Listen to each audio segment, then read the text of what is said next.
உங்களுக்கு திருமண பாக்கியமே இல்லை என்று சொல்லிவிட்டால் கூட கவலைப்படாமல் சப்த கன்னியருக்கு இப்படி ஒரு முறை தீபம் ஏற்றி பாருங்கள்.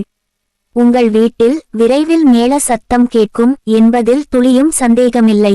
இந்த சப்த கன்னியர்களை எப்படி வணங்கினால் திருமண தடை அகலும் என்பதை பார்க்கலாம்.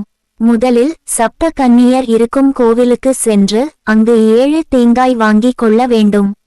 இதை கோவிலுக்கு போகும் போது வாங்கிக் கொள்ளுங்கள். அந்த 7 தேங்காயும் உடைத்து அதன் அடிப்பக்கத்தை மட்டும் எடுத்து கொள்ள வேண்டும். மேலே குடுமி இருக்கும் பக்கத்தில் தீபம் ஏற்றக்கூடாது.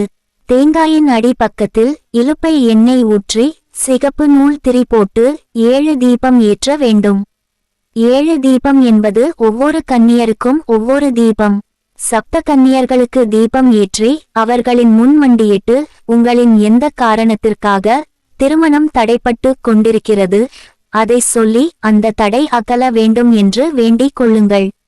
இந்த வேண்டுதலை ஆண் பெண் என யார் வேண்டுமானாலும் செய்யலாம். இந்த தீபம் ஏற்றிய சில நாட்களுக்குள்ளே கண்டிப்பாக உங்களின் பிரார்த்தனை நிறைவேறி உங்களுக்கு நல்ல ஒரு வாழ்க்கை துணை அமையும் என்பதில் சந்தேகம் இல்லை.